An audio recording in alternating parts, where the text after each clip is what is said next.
পঙ্কজ, সব ঠিক আছে তো? ঠিকই আছে স্যার।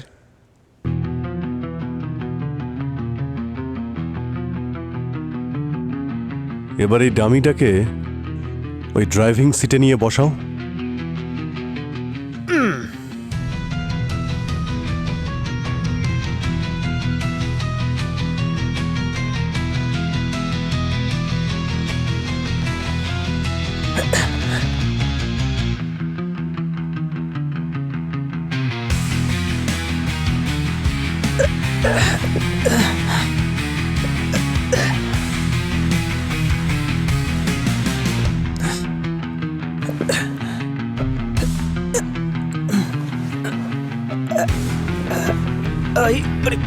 আরে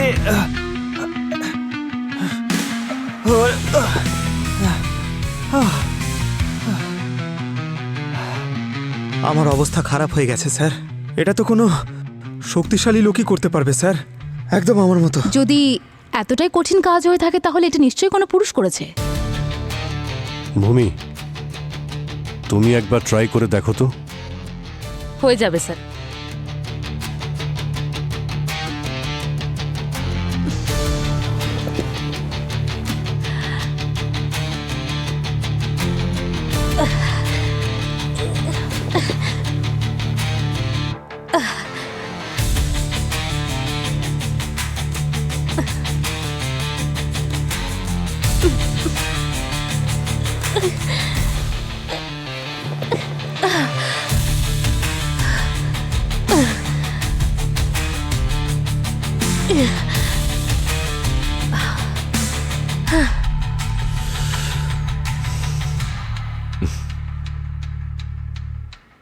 কাজটা কিন্তু এতটাও মুশকিল ছিল না পঙ্কজ। আসলে ওই সিটের মাঝখানে না আমার পা দুটো আটকে গেছিল, তাই এইভাবে বের করার চক্করে। আচ্ছা, তার মানে যে বডিটা শিফট করেছে সে পুরুষ বা মহিলাও হতে পারে। তবে সে যেই হোক না কেন, সে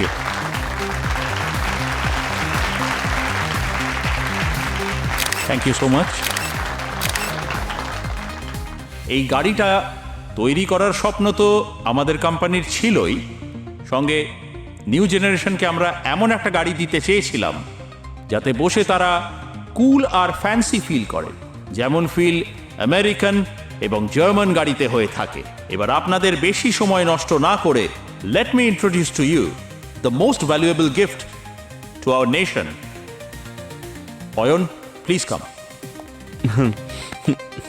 Vicky, can I have the remote, please? Sir. Yeah. There you go. Feature is all yours.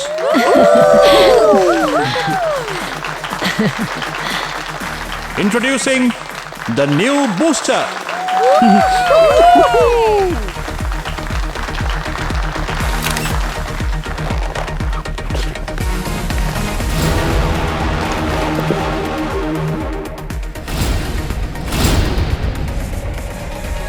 সত্যি দারুণ, খুব সুন্দর।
বেদ,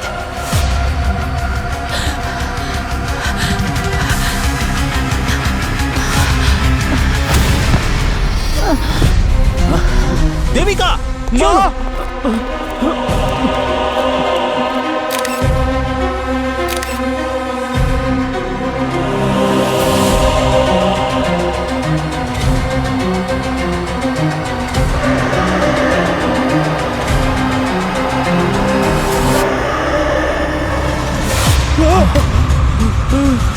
এটা কি কোনো নতুন ধরনের ডার্ক পাবলিসিটি স্টান্ট?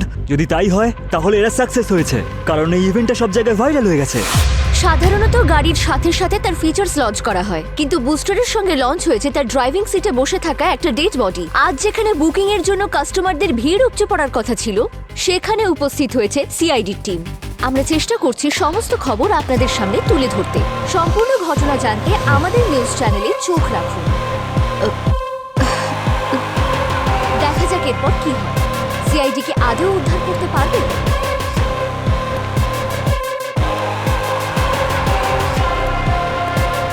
স্যার, দেবিকার জ্ঞান ফিরেছে।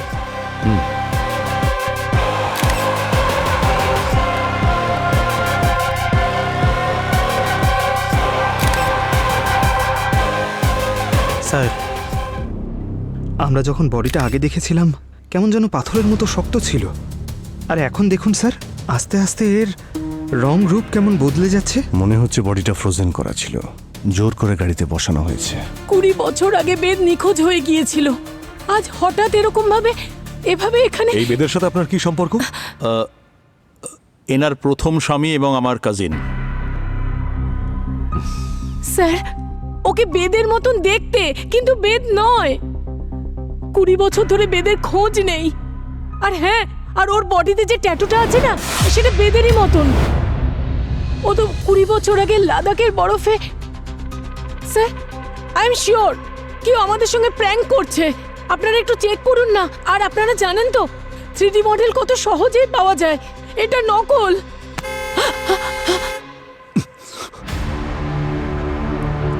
স্যার, বডি কিন্তু খুব তাড়াতাড়ি ডিকম্পোজ হচ্ছে।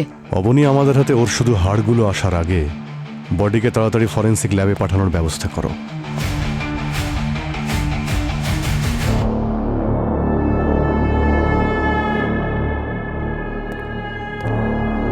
আমার টেস্ট কখনো মিথ্যে হয় না। এই লোকটি মারা গেছে প্রায় 20 বছর আগে। আচ্ছা স্যার, এই লোকটা এমন কি ওষুধ খেত যে 20 বছরে ওর বডি ডিকম্পোজ হয়নি? পঙ্কজ, আমি এই লোকটির মাসলস, টিস্যুস আর ব্লাড সেলস খুব ভালো করে চেক করেছি। আর যে ধরনের মাইক্রো ব্যাকটেরিয়া এর শরীরে পেয়েছি, তাতে এটা প্রমাণ করে যে এই লোকটির শরীর এমন জায়গায় রাখা ছিল যার চারিদিকে বরফ আর বরফ, একদম ঠান্ডা। কি? হ্যাঁ, অলমোস্ট -20 ডিগ্রি টেম্পারেচার। আর এত কম টেম্পারেচার শুধুমাত্র হিমালয়ের হাই অল্টিটিউড এলাকাতেই পাওয়া যায়, আর কোথাও নয়। কিন্তু যদি 20 বছর ধরে কোনো মৃত মানুষের বডি পাহাড়ের বরফে চাপা থাকে, তাহলে হঠাৎ করে মুম্বাই কি করে চলে আসলো? আরে এটা আবার কেমন স্পিড পোস্ট যে লাশ ওই পাহাড় থেকে এখানে শহরে গাড়ি সিটে চলে এলো? পঙ্কজ, লাস্টটা স্পিড পোস্টে এসেছে না টাইম ট্রাভেল করে এসেছে সেটা জানা তো তোমাদের কাজ, তাই না? হ্যাঁ, ঠিক। হ্যাঁ, তোমাকে আমি এটুকু বলতে পারি যে এই লাশটা কবে বাইরে এসেছে। স্যার, পুরো কথাটা বলুন না, এভাবে ইনস্টলমেন্টে কেন বলছেন? এই লাশটা 12 থেকে 13 ঘন্টা আগে বাইরে এসেছে। কি? হ্যাঁ, শুধু 12 থেকে 13 ঘন্টা আগে? একদম। যেভাবে ওর মাসলস, টিস্যুস টুকরো টুকরো করে ভাঙছে, আর যেভাবে স্কিনের কালার বদলে চলেছে, সেটা দেখে এটা পরিষ্কার বোঝা যাচ্ছে যে লো টেম্পারেচার থেকে লাশটা বাইরে এসেছে শুধুমাত্র 12 থেকে 13 ঘন্টা আগে, ব্যাস। স্যার, বেদ প্যারাগ্লাইডিং করতে খুব ভালোবাসতো, সেই জন্যই ও লাদাখে যেত। সেখানে একটা কোম্পানি ছিল যারা প্যারাগ্লাইডিং করাতো। ব্যাস, ওখানেই প্যারাগ্লাইডিং করার সময় যখন ল্যান্ড করছিল, তখন এভার লঞ্চ হয়ে গিয়েছিল আর বেদ বরফে আটকে যায়। তারপর বেদকে আর কখনো খুঁজেই পাইনি। ওই কোন কোম্পানি ছিল যারা এই প্যারাগ্লাইডিং করাচ্ছিল? দেখুন, 20 বছর আগের কথা, নাম তো মনে নেই। আর তাছাড়া বেদ সমস্ত নিজের বুকিং নিজেই করত। বুকিং এর ডেটটা নিশ্চয়ই মনে আছে আপনার? হ্যাঁ স্যার, সেটা আমি কি করে ভুলতে পারি। 3 সেপ্টেম্বর 2004। ভূমি, ফাইন্ড ইট। কি? 2004-এ ম্যাডাম, এত পুরনো ঘটনা কে মনে রাখে? কিন্তু হ্যাঁ, মিথ্যে বলবো না, আসলে মাঝে মাঝে বরফের তুষার ঝড়ে এরকম ঘটনা ঘটেই থাকে। আর তাছাড়া প্যারাগ্লাইডিং খুবই রিস্কি হয়। আর সত্যি কথা বলতে কি, এই অ্যাডভেঞ্চারের জন্যই তো এত লোকজন আসে। কিন্তু আমরা নিজেদের সেফটিতে কোনো খামতি রাখি না, সেফটির ব্যাপারে কিন্তু সম্পূর্ণ খেয়াল রাখি। আরে আমি আপনাদের কোম্পানির ব্যাপারে কোথায় কিছু বলছি রবি স্যার? আমি আপনাকে বেদের ডিটেলস পাঠিয়েছি, আপনি শুধু সেটা চেক করে বলুন যে 20 বছর আগে সে ওখানে গিয়েছিল কিনা। রেকর্ডস তো নিশ্চয়ই থাকবে আপনার কাছে। আপনি আমাকে খানিকটা সময় দিন, আমি সবকিছু চেক করে আপনাকে কল ব্যাক করছি। একটু আর্জেন্ট আছে। Okay madam. স্যার, এটা গত রাতের ফুটেজ। এখানে শোরুমে গাড়ি রাখা আছে, আর স্যার এই মুহূর্তে গাড়ির মধ্যে কেউ বসে নেই। তারপরে এই গাড়িটাকে কভার করে দেওয়া হয়।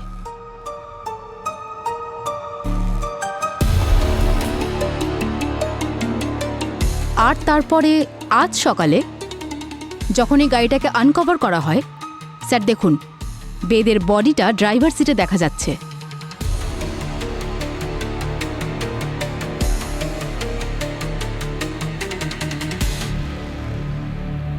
স্যার সবকিছু তো আমাদের চোখের সামনেই চলছে, তাহলে ডেড বডিটা আসলো কি করে? আচ্ছা অবনী, এই সিসিটিভি ফুটেজগুলো কি কেউ এডিট করেনি তো? সেরকমটা তো মনে হয় না স্যার। Sir hello? হ্যাঁ ম্যাডাম, ম্যাডাম আমি চেক করেছি, ওই বেদ সেদিন এসেছিল আমাদের ক্যাম্পে। 2004-এর 3রা সেপ্টেম্বর এসেছিল আমাদের ক্যাম্পে। আর সেদিন ওই প্যারাগ্লাইডিং করার সময় ঝড়ে হারিয়ে গিয়েছিল। আর ওকে খুঁজতে গিয়ে সার্চিং অপারেশন করতে হয়েছিল 2-3 সপ্তাহ ধরে, কিন্তু বেচারাকে কোনোভাবে পাওয়াই যায়নি। জানি না কবে পাওয়া যাবে। বেচারাকে পাওয়া গেছে, সেটা আজই। হ্যাঁ, পাওয়া গেছে? কোথায় পেয়েছেন? মুম্বাইতে। মুম্বাইতে? So for now it's confirm যে বেদ 20 বছর আগে লাদাখের একটা অ্যাভালাঞ্চ অ্যাক্সিডেন্টে হারিয়ে গিয়েছিল। তারপর 20 বছর পরে ও এখানে মুম্বাইয়ের একটা শোরুমে কি করে পৌঁছে গেল, তাও একটা লাশ হয়ে। So for now let's assume যে এই লাশটা আমাদেরকে কিছু বলতে চায়, কারণ এই লাশটা নিজের থেকে তো এখানে নিশ্চয়ই আসেনি, কেউ তো অবশ্যই করেছে। We need to find this answers. Sir, forensic confirm করেছে যে এই বডি এক্সট্রিম কোল্ড টেম্পারেচার থেকে প্রায় 12-13 ঘন্টা আগে বার করা হয়েছে। 12-13 ঘন্টায় dead body by road Ladakh থেকে মুম্বাইতে চলে এলো? This is impossible. এই গাড়িটাকে ভালো করে চেক করো, প্রত্যেকটা কোণা ভালো করে চেক করো। বডি যখন এই গাড়িতে পাওয়া গেছে, তখন এর মৃত্যুর রহস্য এখান থেকেই পাওয়া যাবে। আরে বাবা, এই গাড়ির ভাগ্যটাই তো খারাপ। এর বার্থডেই পালন হলো না, ডেথ সার্টিফিকেট পেরিয়ে গেল। সত্যি স্যার, এই গাড়ি তো আর কেউ কিনবে না। অবনী, হ্যাঁ? এটা অনেক ডিসকাউন্টে পাওয়া যাবে।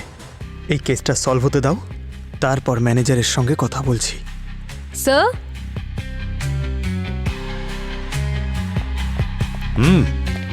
স্যার, এখান থেকে খুব বাজে স্মেল বেরোচ্ছে।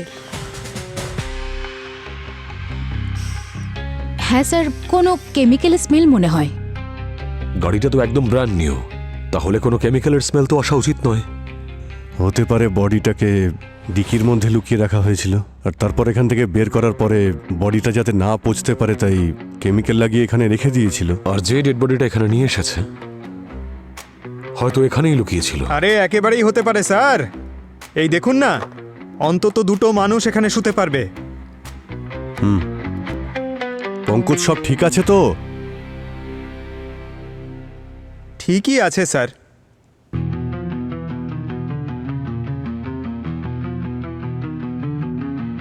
এবার এই ডামিটাকে ওই ড্রাইভিং সিটে নিয়ে বসাও।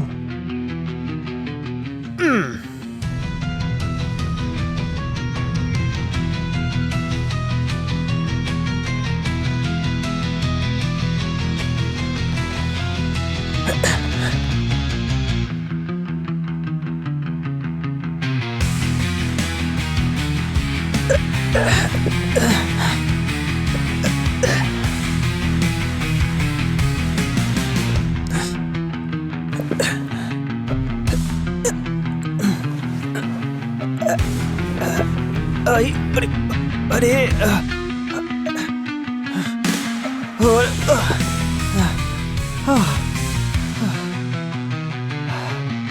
আমার অবস্থা খারাপ হয়ে গেছে স্যার। এটা তো কোনো শক্তিশালী লোকই করতে পারবে স্যার, একদম আমার মতো। যদি এতটাই কঠিন কাজ হয়ে থাকে তাহলে এটা নিশ্চয়ই কোনো পুরুষ করেছে। ভূমি, তুমি একবার ট্রাই করে দেখো তো। হয়ে যাবে স্যার।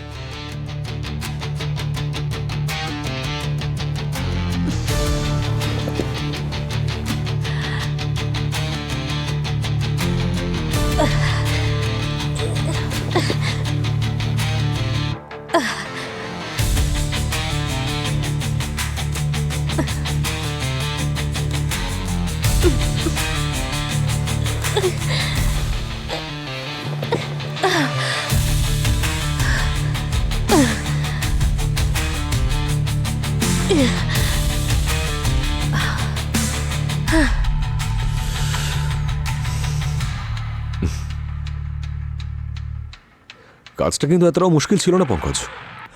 আসলে ওই সিটের মাঝখানে না আমার পা দুটো আটকে গেছিল, তাই এইভাবে বের করার চক্করে। আচ্ছা, তার মানে যে বডিটা শিফট করেছে সে পুরুষ বা মহিলাও হতে পারে।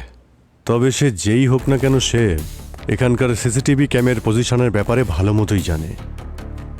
সেই জন্য ক্যামেরায় না এসে এই কাজটা ফুলফিল করেছে।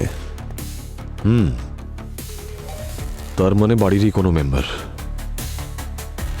ঠিক আছে, তাহলে একবার ওদের শোকসভাতে গিয়েই দেখা যাক। ও বলছে যে বেদের জন্য শোক সভা রাখতে। আরে একজনের মৃত্যুর শোক সভা আমি আর কতবার রাখতে পারি বলুন তো? অনেক কষ্টের ট্রমা কাটিয়ে আমি স্বাভাবিক হয়েছিলাম, আবার আবার সেইগুলোই করব। আর অয়ন, অয়ন সে সময় কোথায় ছিল? যখন বেদ নিখোঁজ হয়েছিল তখন অয়ন আমার গর্ভে। আমি কি করে ওকে জন্ম দিয়েছি, কি করে মানুষ করেছি, সেটা শুধু আমিই জানি। আর আজকে সেই ছেলে কিনা আমায় নোংরা কথা বলছে। নোংরা কথা কেন বলবো না, কিন্তু হ্যাঁ, রাগ করে আছি, অনেক রাগ করে আছি। আর রাগ করবো নাই বা কেন? যাকে আমি ছোটবেলা থেকে বাবা বাবা বলে এসেছি, আজ জানতে পারছি সে আমার নিজের বাবা নয়। আমি তো আর ছোট বাচ্চা নই। আগে আমায় বলা হয়নি কেন যে আমার বাবা অন্য কেউ? কি করে বলতাম ওকে? আজকালকার বাচ্চারা কিছু হলেই তো ডিপ্রেশনে চলে যায়। আর তাছাড়া দেবিকাকেও তো সামলাতে হতো। আর জানেন, সুইসাইড করার কথা বলছিল। আর তাছাড়া বেদকে তো আমি অনেক আগেই হারিয়েছি। আর আমি কখনোই চাইতাম না যে ওর ফ্যামিলির কিছু একটা হয়ে যাক। আর সেই জন্যই আমি দেবিকাকে বিয়ে করেছিলাম আর অয়নকে আপন করে নিই। কি দরকার ছিল অভিষেকের এইসব করার? কিন্তু এগুলো করলো না হলে বেদের বোন নয় না আমাদেরকে পথে বসানোর জন্য সব ব্যবস্থা করেছিল। নয়না কি কি করেছিল নয়না? বাবার সমস্ত ব্যবসা আমিই সামলাতাম। বেদ তো ঘোরাঘুরি ছাড়া আর কিছুই করতো না।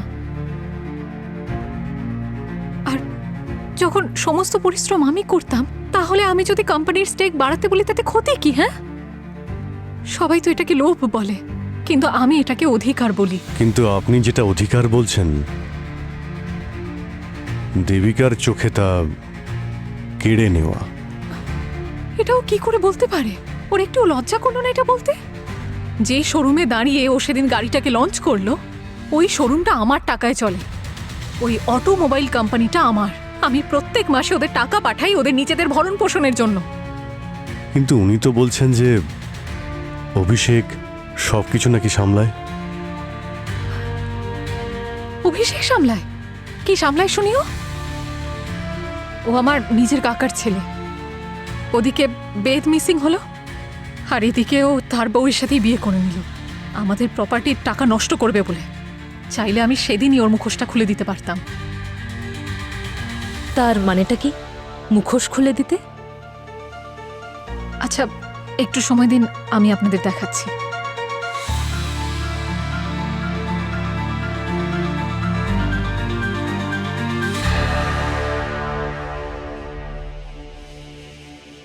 এই দেখুন স্যার, দেবিকার সাথে বিয়ে হওয়ার আগে অভিষেক শ্বেতা নামের কোনো এক মেয়ের সাথে কোর্ট ম্যারেজ করেছিল।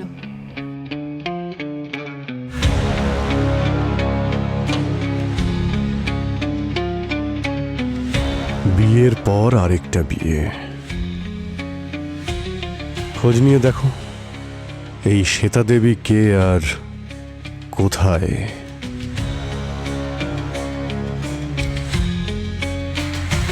5 মিনিটের জন্য দেখতে দিন না, উনি আমাদের ফ্যামিলি মেম্বার ছিলেন। স্যার আপনারা বোঝার চেষ্টা করুন, আমরা সবাইকে এখানে ঢুকতে দিতে পারি না। আরে ম্যাম, স্যার আপনারা যান প্লিজ, বিনা পারমিশনে আপনারা ভেতর ঢুকতে পারবেন না। কি ব্যাপার? ম্যাম, বেদ আমার হাজবেন্ড ছিল আর অয়ন ওরই ছেলে। আমরা আজ অবধি অয়নকে জানাইনি যে ও বেদের ছেলে। প্লিজ শেষবারের মতন ওকে একটু বাবার মুখটা দেখতে দিন না প্লিজ। এটা একটা ফরেন্সিক ল্যাব, অনেক কন্টামিনেশনের কাজ হয় এখানে, আর বডির কন্ট্যাক্টে আসার আগে বিভিন্ন রকমের প্রিপারেশন নিতে হয়। আপনারা যান, আগে পারমিশন নিয়ে আসুন, তারপরেই আপনাদের ভেতরে অ্যালাউ করতে পারবো আমি। ঠিক আছে, আমরা পারমিশন নিয়ে আসছি। এসো অয়ন। Thank you. এই অ্যাড্রেসটা শো করছে অবনী। Okay sir.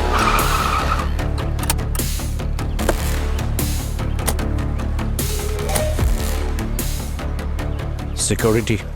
হ্যাঁ, কি হয়েছে বলুন। এই যে সামনের বিল্ডিংটাকে রেনোভেশন করা হচ্ছে, শুনেছি নাকি অনেক ওনার্স এই বিল্ডিং এ শিফট হয়েছে। হ্যাঁ, ওখান থেকে তো অনেক লোকই এসেছেন এখানে। তাহলে তাদের মধ্যে কেউ শ্বেতা নামের থাকে এখানে? আসলে ম্যাডাম, এত বড় সোসাইটি, এখানে তো হাজার হাজার শ্বেতা থাকতে পারে। সে তো ঠিক আছে, কিন্তু একটু মনে করে বলো তো যে 40 বছরের আশেপাশে কোনো মেয়ে আছে কি? হ্যাঁ, একজন তো থার্ড ফ্লোরেই থাকেন, যিনি শ্বেতা নামের, বছর 40-এর মতনই হবেন।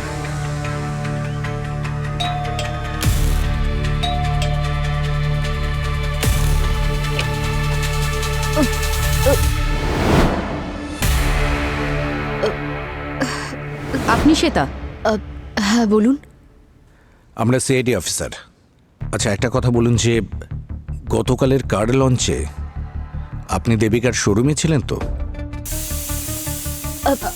এক মিনিট। হ্যাঁ,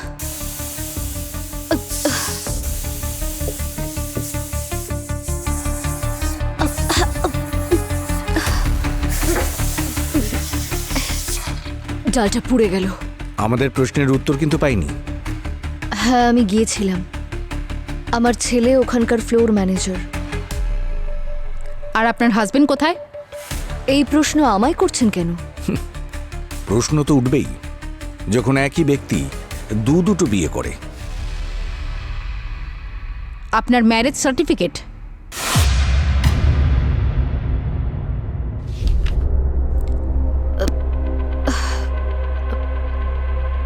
হ্যাঁ, অভিষেক আমার সঙ্গে কোর্ট ম্যারেজ করেছিল, আর ভিকি আমাদের দুজনেরই ছেলে।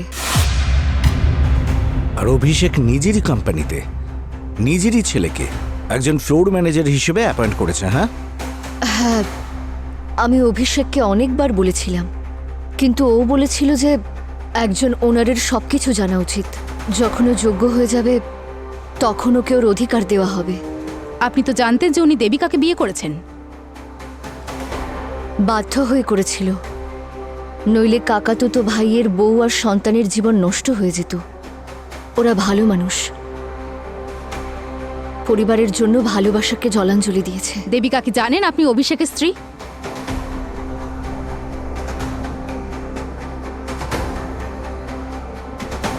আচ্ছা, ওই ভিকি কোথায়? আমি জানি না, কাল থেকে ও বাড়িতে নেই। কোথাও যাওয়ার আগে আমাকে বলে যায় নাকি? এনিওয়ে, আপাতত আমরা যাচ্ছি।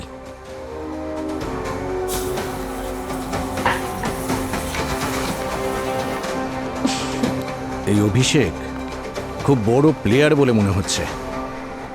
একদিকে নিজের বাবার কর্তব্য দেখাচ্ছে, আরেকদিকে নিজের ছেলেকে চাকর করে রেখেছে। ঠিক আছে, আপনি বডি দেখতে পারেন, কিন্তু কোনো জিনিসে হাত দেবেন না। গার্গিয়াদের দেখিয়ে দাও। Yes sir. বাবা অয়ন, দেখে নাও নিজের বাবাকে।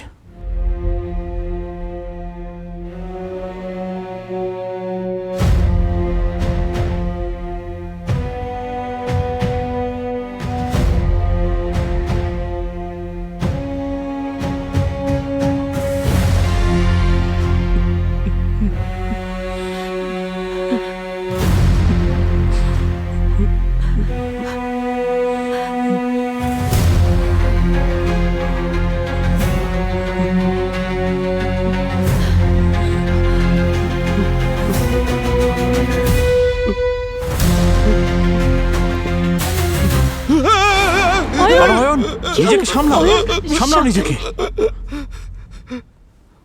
হাত হাত কোথায় স্যার? কি হয়েছে? স্যার বডির হাত নেই। কি বলছো? কি বডির হাত? মাই গড,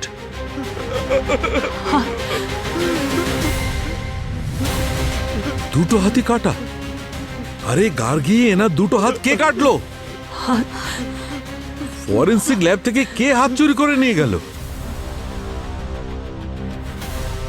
একটু রিয়েলাইজ করতে পারছেন বিষয়টা, যেটা শুনতে কেমন লাগছে? যে সিআইডির ফরেন্সিক ল্যাব থেকে কেউ ডেড বডির হাত কেটে নিয়ে চলে গেল। যদি এই খবরটা কোনোভাবে লিক হয়ে যায় তাহলে সিআইডির রেপুটেশন একেবারে মাটিতে মিশে যাবে। I am sorry sir. You sorry? Yes sir, I am really very sorry. আমি জানি আমার অনেক বড় ভুল হয়ে গেছে, কিন্তু স্যার যদি আমার এই ভুলটা ধরে একটা অপরচুনিটি খুঁজে বার করতে পারি তাহলে। তার মানে এটা হচ্ছে যদি আমরা খুঁজে বার করতে পারি যে এই কাটা হাত দুটো কার কাজে লাগবে, তাহলে স্যার হয়তো আমরা এই কেসটা খুব অল্প সময়ের মধ্যে সলভ করতে পারবো। I think he is right. চুরি যখন হয়ে গেছে তখন এই সুযোগ আমাদের নিতে হবে। Yes sir. Super, mind blowing. না, গুড গোয়িং, ভেরি গুড। কালকে স্টাফ ছাড়া ফরেন্সিক ল্যাবে আর কারা কারা এসেছিল? কেউ আসেনি স্যার। আমি তো রেজিস্টার আর আইডি কার্ড না দিলে কাউকে এখানে এন্ট্রি করতে দিই না। বড় বড় কথা বলো না, কেউ তো এখানে এসেছিল। রেজিস্টার দেখাও। হ্যাঁ sir. Shield and shine company, এরা দুজন কারা? স্যার এরা তো স্যানিটাইজারের লোক, ওরা তো রেগুলার আসতেই থাকে এখানে। হ্যাঁ স্যার, ওরা 2 সপ্তাহে একবার ভিজিট করেই। ফরেন্সিক ল্যাব, তাই স্যানিটাইজেশনের প্রয়োজন তো হয়ই। ওদের সঙ্গে টাই আপ আছে আমাদের sir. Shield and shine company, খোঁজ নিয়ে দেখো কোন দুজনকে এখানে পাঠিয়েছিল ওরা।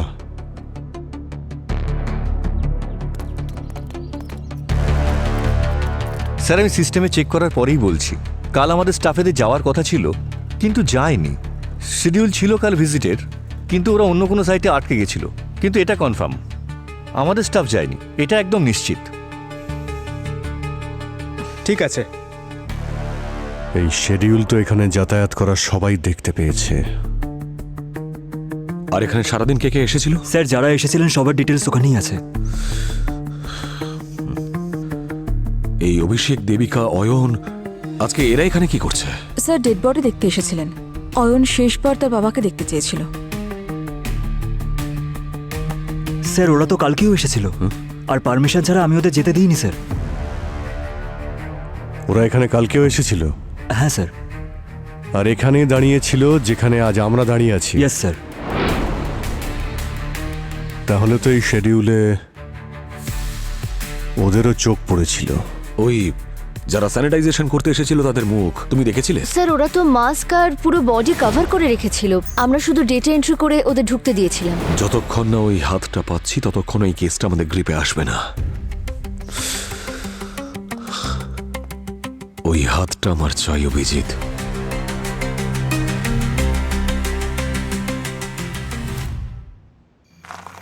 হ্যাঁ স্যার, সেটা তো ঠিকই, কিন্তু রাত 3টে থেকে 5টার মধ্যে অদ্ভুত ব্যাপার হয়। হ্যাঁ, আমরা ঘুমোই আর ক্রিমিনালরা জেগে থাকে। সেটা তো ঠিক।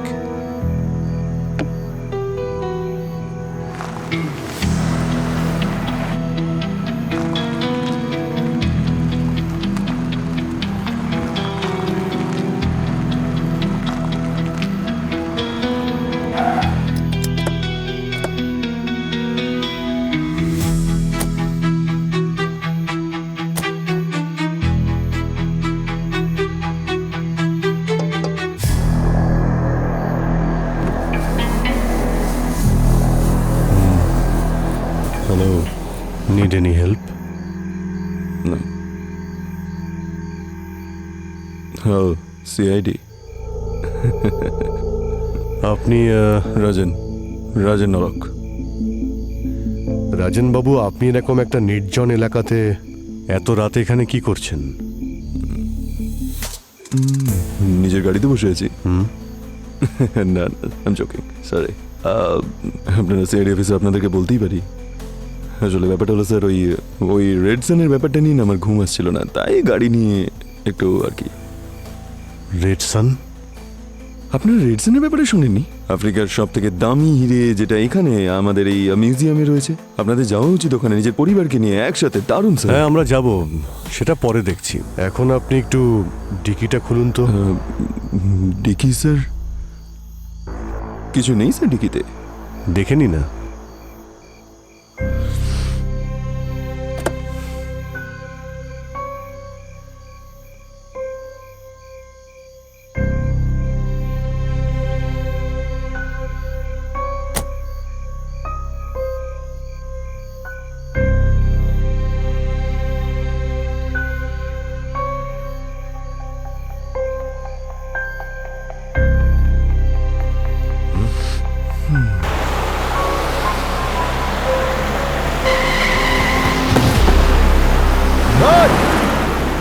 এই দাঁড়া।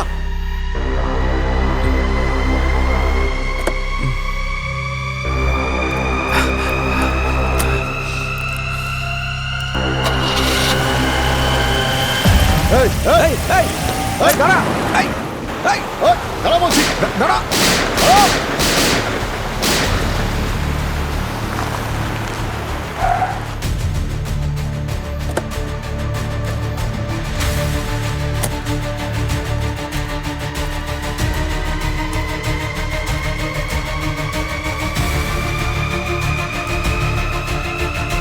Put your guns down. Easy. আমরা সিআইডি থেকে।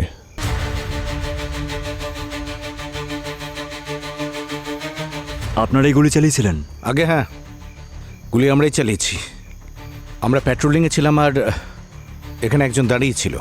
আমাদের সন্দেহ হয় আর ডিকিটা খুলে দেখাতে বলি, কিন্তু সুযোগ পেয়েই পালিয়ে যায়। কিরকম দেখতে ছিল? ভালো হাইট ছিল, লম্বা চওড়া আর ওয়েল বিল্ড। ওর নাম বলল রাজেন। রাজেন? কবে থেকে ওকে আমি খুঁজছি। He is the most wanted Jewel ছিল। ও আর ওর পার্টনার রেহান রয় রেড সান চুরি করার প্ল্যান করছে। হ্যাঁ, ও আফ্রিকান রেড সানের কথা বলছিল। 25 এপ্রিলও একটা চুরি করেছিল। এবার রেড সান অব্দি পৌঁছানোর আগে ওকে ধরতে হবে। কোন ডিরেকশনে গেছে? ওই যে ওইদিকে গেছে, সোজা গেছে। Okay, thank you officers. All the best.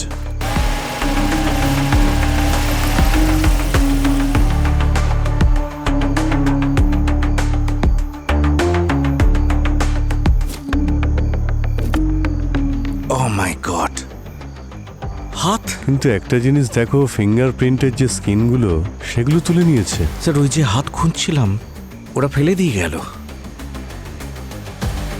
মানে কেউ তো আছে যে আমাদের সাহায্য করছে ক্রিমিনালকে ধরতে। এই দুটো কাটা হাতের এই 10টা আঙুল দেখো, যেখান থেকে ফিঙ্গারপ্রিন্ট পাওয়া যেত সেগুলোই নষ্ট করে দিয়েছে। মানে ফিঙ্গারপ্রিন্ট চুরি করার জন্য হাতটা কাটা হয়েছিল।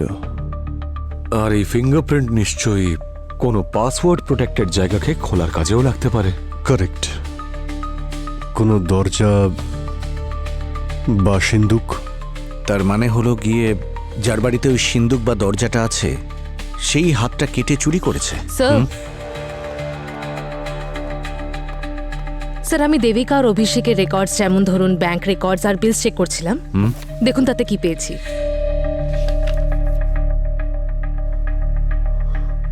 হোয়াট? 1.5 লাখের ইলেকট্রিসিটি বিল? আমি হিস্ট্রি চেক করেছি। গত কয়েক বছর ধরে এদের ইলেকট্রিসিটি বিলস এই অ্যামাউন্টের কাছাকাছিই থাকতো। কয়েক মাসে লাখের থেকেও বেশি বিল? এই দেবিকা, অভিষেক এরা কি বাড়িতে কোনো ফ্যাক্টরি চালাচ্ছে নাকি? প্রত্যেক মাসে লাখ লাখ টাকার বিল, তো আবার ইলেকট্রিসিটির। ব্যাপারটা কি? এত এসি কেন চালাচ্ছে এরা? মানে ঘরের ভেতরে সিমলা বানাবে নাকি? এক মিনিট, কি বললে তুমি? স্যার আমি তো বললাম যে ঘরের ভেতরে সিমলা বানাবে নাকি। সিমলা? লাদাখও তো বানাতে পারে। পঙ্কজ, তুমি এক্ষুনি লাদাখের উদ্দেশ্যে রওনা হও, এক্ষুনি। যে ক্যাম্পিং কোম্পানির থ্রুতে বেদ প্যারাগ্লাইডিং করেছিল তার সব ডিটেলস বের করো, সব প্রুফ চাই আমার। ওকে স্যার, যাও। অভিজিৎ, কাল রেড করার একটা প্রিপারেশন নাও। শিওর। এবার এই কাটা হাতই ওই খুনি অবধি আমাদের পৌঁছে দেবে।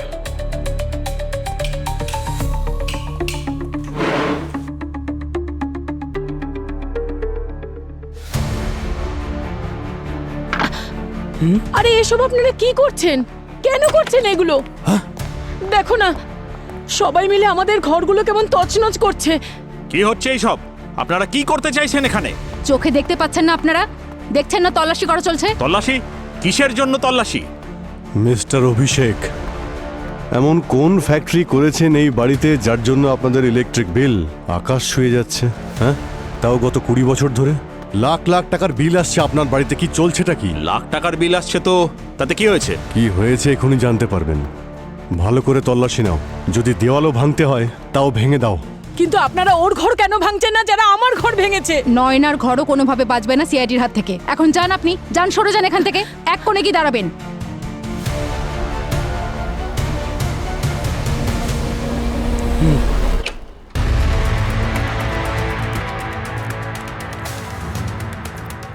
আমাদের কাছে সার্চ ওয়ারেন্ট আছে, ভালো করে পড়ুন। পরে আবার বলবেন না যে সিআইডি আমার বাড়ি ওলট পালট করে ছেড়েছে। ঘরের প্রত্যেকটা কোণা দেখো ভালো করে, কোনো জায়গা ছাড়বে না। কিন্তু আপনারা এখানে কি খুঁজতে এসেছেন? সেটাও জেনে যাবেন, ধৈর্য ধরুন।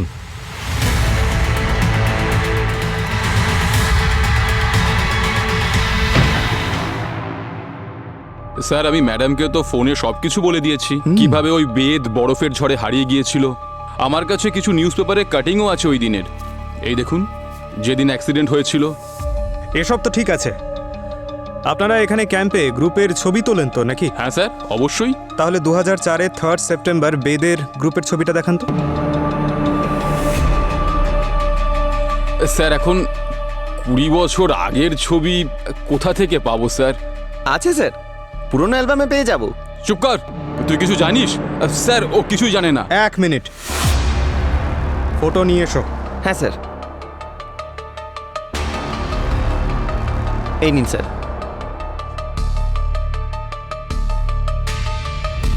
এর মধ্যে বেদ কে বলো? এই যে বোকা বানাচ্ছ? বেদকে কেমন দেখতে আমি ভালো করেই জানি। যা জিজ্ঞেস করছি সত্যি সত্যি বলো, না হলে এক্ষুনি তোমাকে। না না না স্যার, আমি সব কিছু বলছি।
স্যার? হ্যাঁ ভূমি,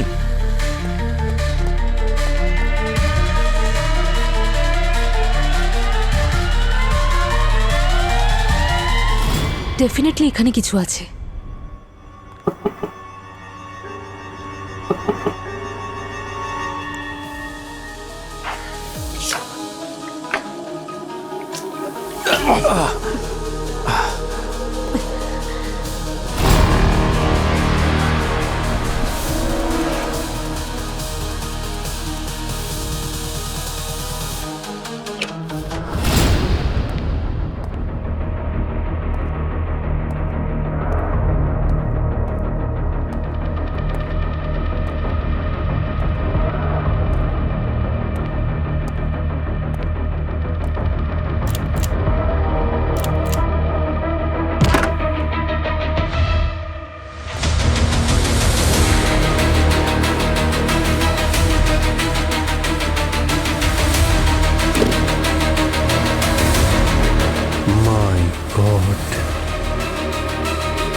হ্যাঁ পঙ্কজ, স্যার এখানে বেদের সব এন্ট্রি ফেক।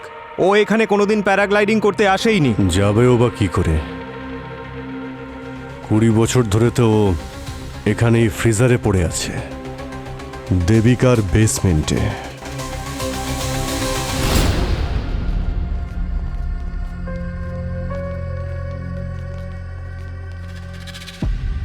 দারুণ ব্যাপার তো। বেসমেন্টের নিচে লকার তৈরি করা হয়েছে। নয়না দেবী, আপনি এই ডিজিটাল লকারের পাসওয়ার্ড দেবেন নাকি এর জন্য আমাদেরই কাজ করতে হবে?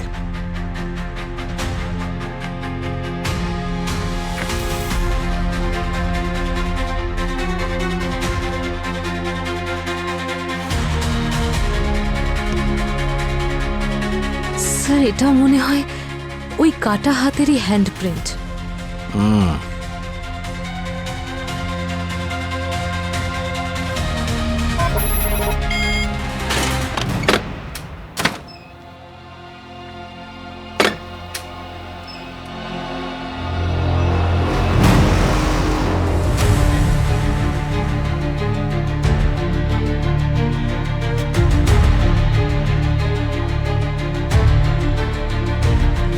সব সোনা,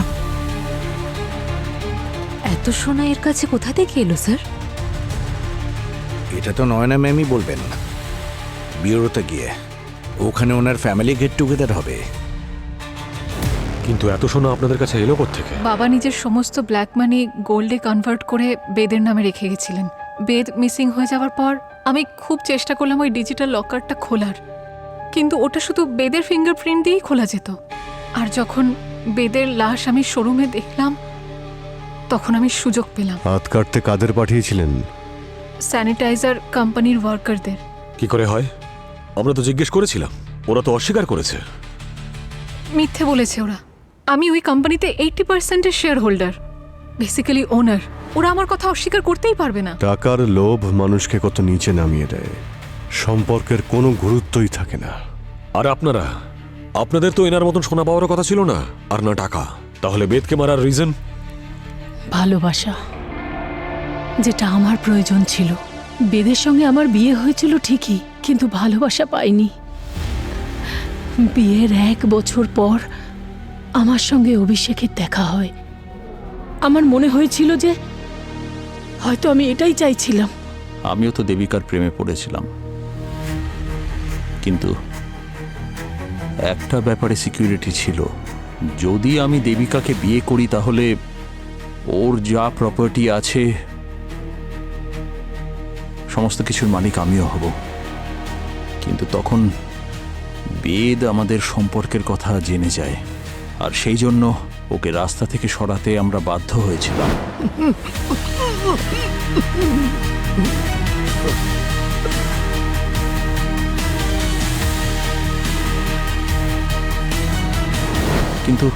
কিন্তু ওকে মারার পর আমরা জানতে পারলাম যে একটা পৈতৃক সিন্ধুক আছে, আর সেটা পাওয়ার জন্য আমাদের বেদের লাশ ভালো করে সামলে রাখতে হবে, কারণ ওর লাশই এই সিন্ধুকের চাবি। অনেক বছর অপেক্ষা করেছেন আপনারা, 20 বছর। তারপর আপনাদের একটা গল্পের দরকার ছিল যে বেদ প্যারাগ্লাইডিং করতে গিয়ে মারা গেছে, তাই না? হ্যাঁ, লাদাখের ওই ক্যাম্পিং কোম্পানির মালিককে আমি 10 লাখ টাকা দিয়েছিলাম, যাতে ও এই মিথ্যে খবরটা ছড়াতে পারে। হ্যাঁ, এত বছর ধরে ওর বডিটাকে আমরা লুকিয়ে রেখেছিলাম, কিন্তু আমি জানি না যে ওই দিন শোরুমে ওর লাশ কিভাবে এলো। ওকে অয়ন নিয়ে এসেছিল।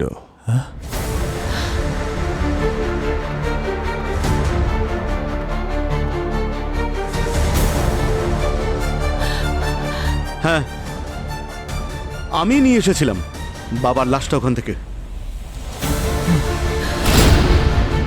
একদিন আমার রুমের ভেতরে একটা লুকোনো বেসমেন্ট খুঁজে পাই। যেই নিচে গেলাম, দেখলাম ফ্রিজারে একটা লাশ পড়ে রয়েছে, যাকে ঠিক আমার মতো দেখতে। তাই আমি এদের দুজনকে এক্সপোজ করার জন্য ভিকির হেল্প নিয়ে বাবার লাশটা গাড়ির মধ্যে ঢুকিয়ে রেখে আসি।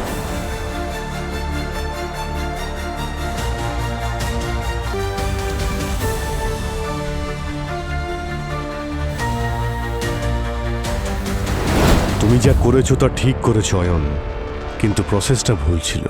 তোমার সোজা পুলিশের কাছে যাওয়া উচিত ছিল। যে আমার বাবাকে খুন করেছে সে কি আমাকে ছেড়ে দিত নাকি? তারা তাদের পাওয়ার ব্যবহার করে আমাকেও মেরে ফেলে দিত। আর আমি ভালো করে জানি যদি সিআইডি এই কেসে ইনভলভ হয়ে যায় একবার, তখন এরা দুজন বেঁচে পালাতে পারবে না।